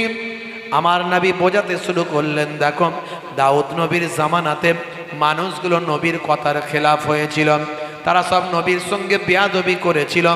আমার আল্লাহ তাআলা তাদেরকে বলেছিলেন কুনু কিরাদাতান খাসিন, সকলকে বানরে পরিণত করে দিয়েছিলেন, তারা আমার আল্লাহর সঙ্গে লেগে পারেনি।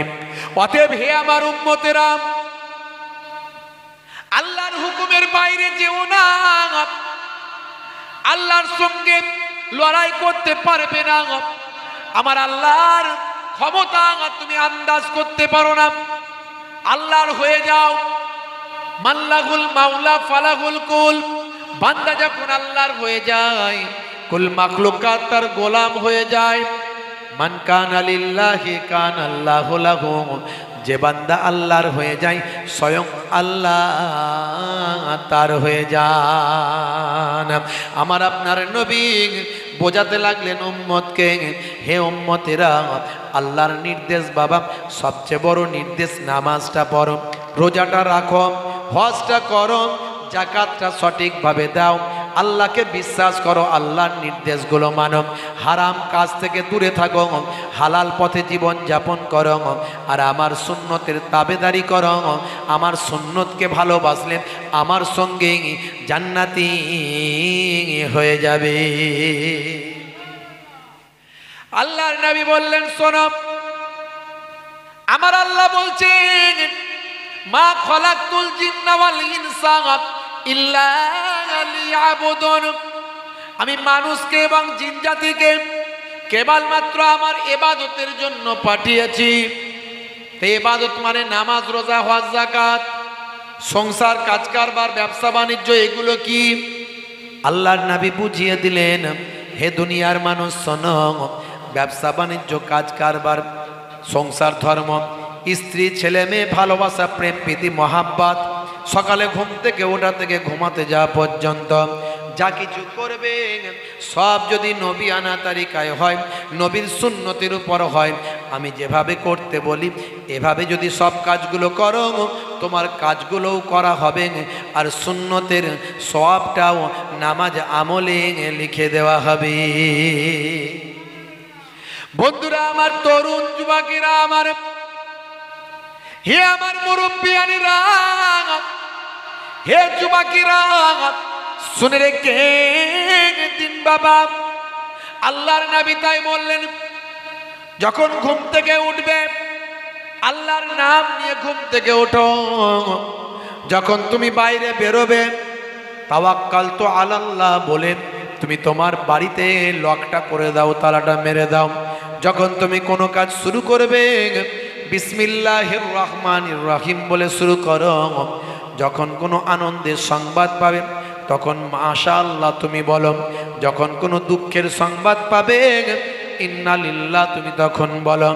আর যখন রাস্তা দিয়ে যাবে কাঁচ ভাঙা পেরেক পাথর থাকলে সরিয়ে দেবে।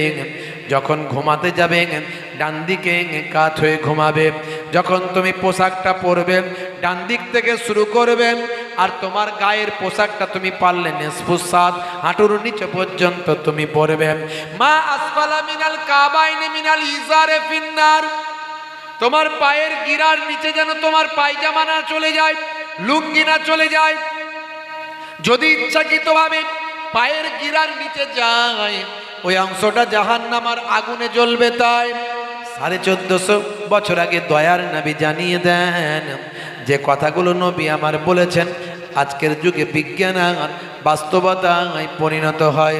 হে তরুণ যুবকেরা, হে আমার মুরব্বিয়ানেরা, দয়ার নবী আমার বললেন যখন তুমি ঘুমাতে যাবে রাতের বেলা লাইটটা বন্ধ করে দেবে।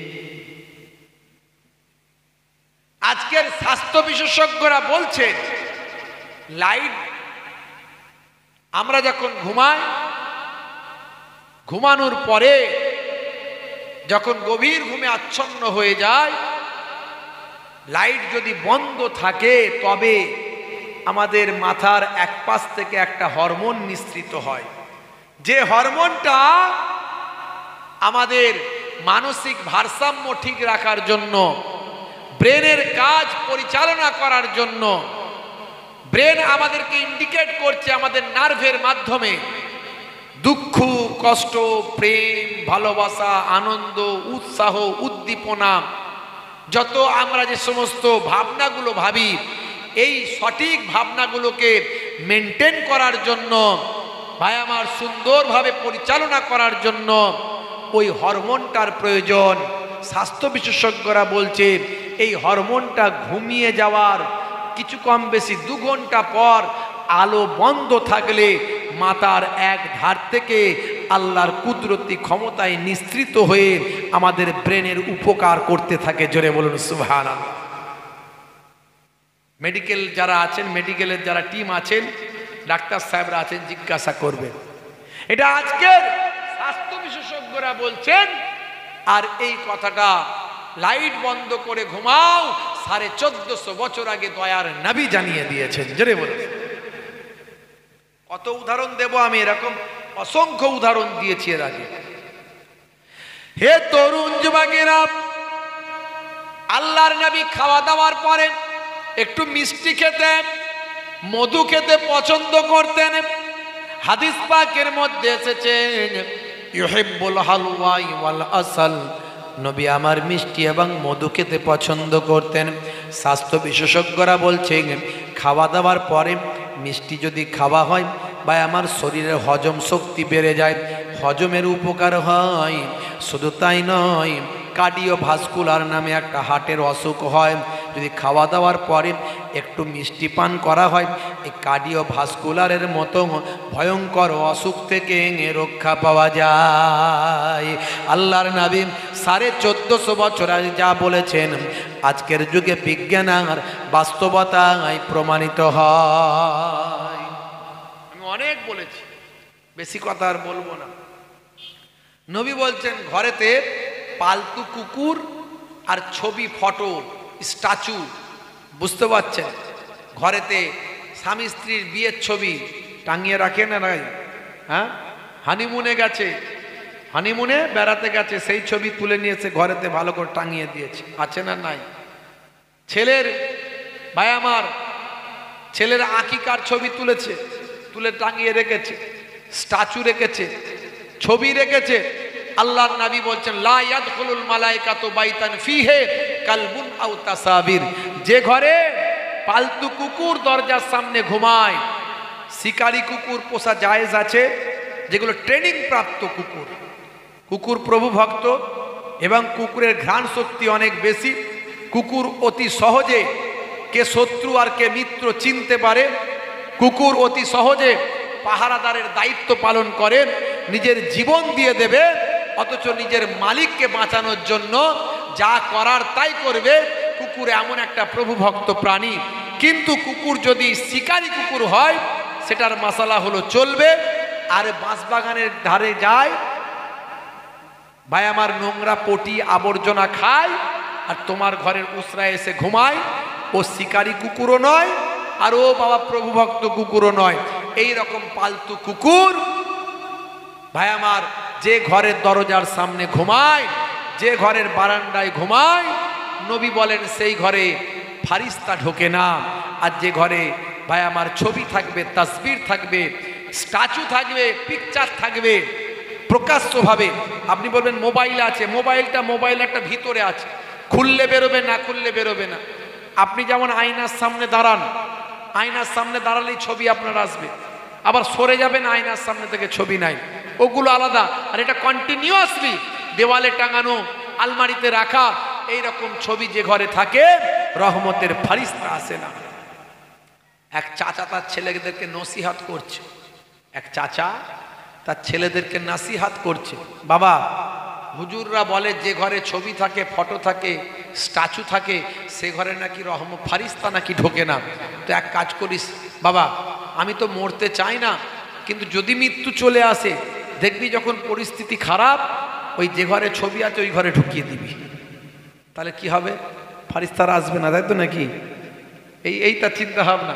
কিন্তু না, মনে রাখবেন এটা রহমতের ফারিস্তা ঢুকবে না, কিন্তু আজরাইল ফারিস্তা রনে বনে জঙ্গলে যেখানেই থাকো, মওতের সময় হলে সামনে দেখতে পাবো। জোরে বলুন সুবহানাল্লাহ। যেখানেই থাকবেন সামনে দেখতে পাবেন।